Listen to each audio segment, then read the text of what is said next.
Hi there, PreCal, page 451, number 9. I've got a handful of questions here. So, same thing I said in physics. I say that like everybody in PreCal's in physics. Basically, this is going to be a long video. I'm going to do it all in one shot. If you need to, skip ahead, if you're like, oh, number 9, that's easy, then just skip ahead and look for when I change the number. Because I'm doing, in this round, doing 9, referencing 14 and 15, then I'm doing 16, C, and D. Based on your requests. All right, page 451, number 9 says, determine possible coordinates of a terminal point for each angle in standard position. Okay, part A is 315 degrees. Now it says determine possible coordinates of a terminal point for each angle. Okay. Way easier than it looks. If we have our perfect circle, say it's a unit circle, 315 degrees. Oh, this is actually way easier than I thought it would be, my friends. I just realized. So that's the angle. That's 315 degrees, okay? I just realized something. I'll tell you what it is in a second. But well, I'll tell you right now. If this is 315, what is this angle? You have 360 degrees minus 315. This angle here is 45 degrees. With 45 degrees, if it was just 45 degrees, well, that's terrible, eh? That's supposed to be the center. But anyways, if this was a unit circle, this point right here is root 2 over 2.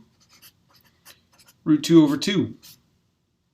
So what that means down here, the easiest solution would be positive x, root 2 over 2, and negative y. Does that make sense? That's one of those reasons why I really want you to kind of get real comfortable with the unit circle. 9b, 210 degrees. 210 is 30 degrees more than 180 degrees. The last one for C, 120 degrees, that's 30 degrees more than 90 or 60 degrees less than 180. 60 degrees would be your reference angle on that. Hopefully that makes sense. I have a feeling you guys will hear that and you go, oh. Okay, so cool. Number 14 and 15. Somebody asked, it might have been Karina, just said to kind of go over it. These bad boys are way easier than you might have expected. You know what I really want is a unit circle done for me, and I don't have it. That's irritating. Hang on. No, don't got it. Okay. So note to self, print out, oh, you know what? I'm going to pause this, print one out, and bring it back. I'll be back. Okay, through the wonders of modern technology. That was instantaneous. So, what question are we looking at? 14 and 15. Okay, some things to think about. By the way, this stuff, like from 14 and 15, is referenced page 444.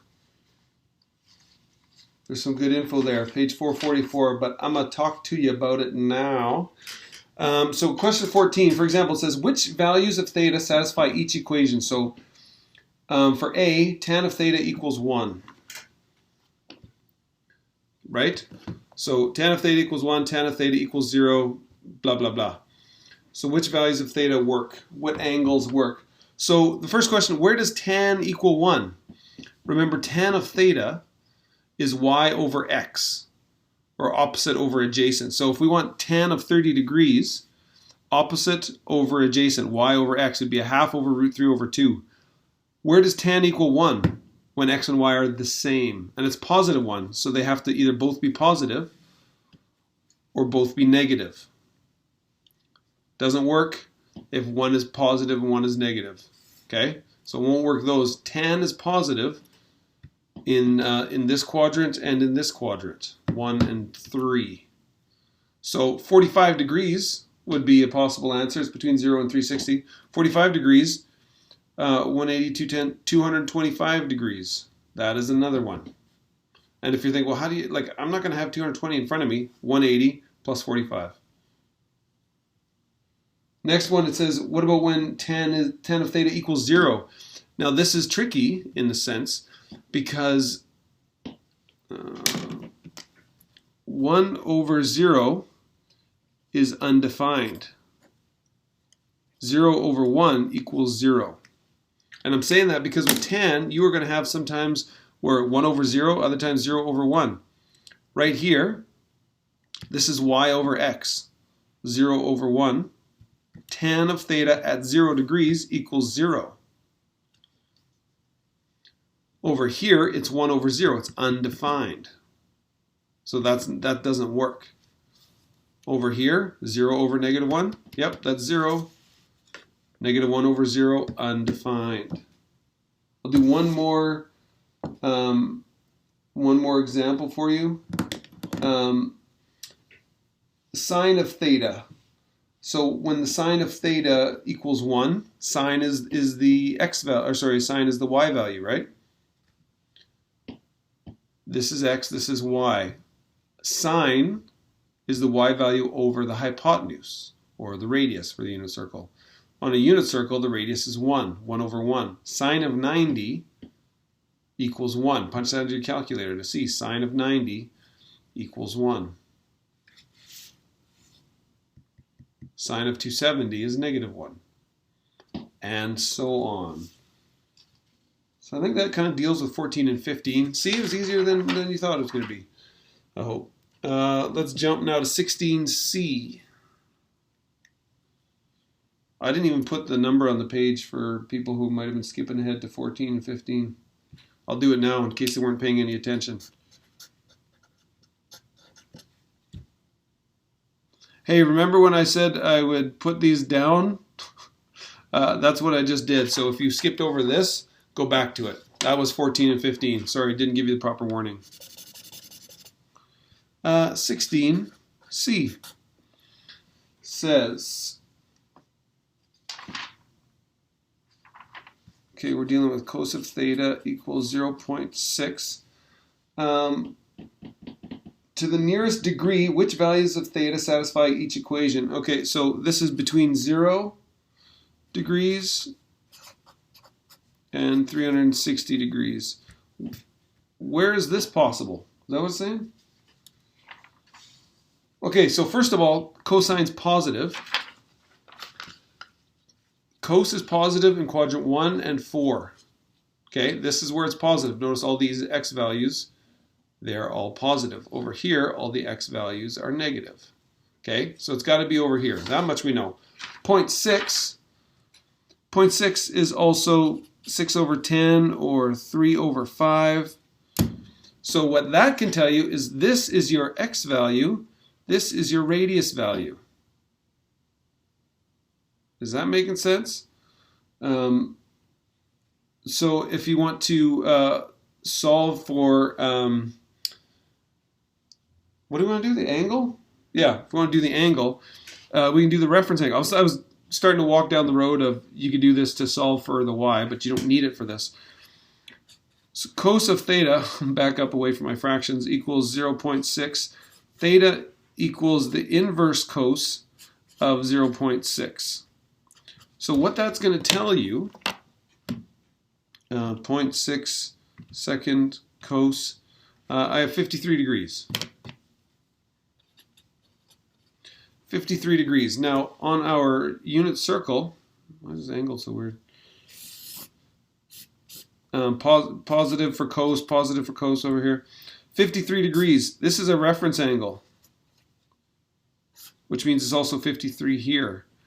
Which means our answers are going to be 53 degrees and 360 minus 53.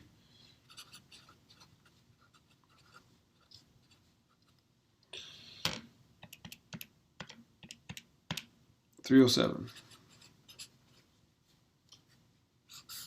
Those are our two answers for cos of 0.6. What number was that? 16C? 16C. Hopefully that makes sense. whoever wanted this also asked for 16D. I'm going to not do 16D because I want you to use this knowledge and apply it here. I will say it's telling you sine of theta equals negative 0.25. Negative. Sine is negative down here. Down here it's negative. So when you inverse sine blah blah blah, it's going to give you reference angles. You're going to need to do the work to figure out what is this angle and what is this angle. Cool, cool, cool. That's 16C and D. And number 19, I think somebody wanted me to explain it a bit. I don't remember exactly. I don't think it was do it. I think it was explain it.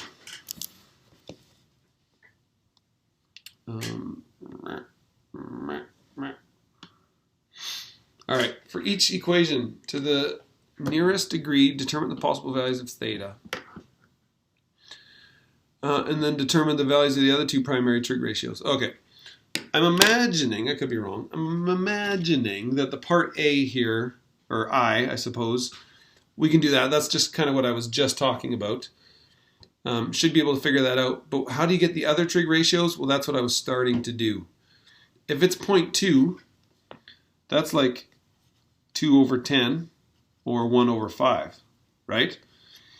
If this is the x, this is the r. Remember, x squared plus y squared equals r squared. We have the x, we have the r, solve for the y. That's the sine value. And then you can get your other trig ratios. Hopefully that makes sense. If not, let me know. Peace.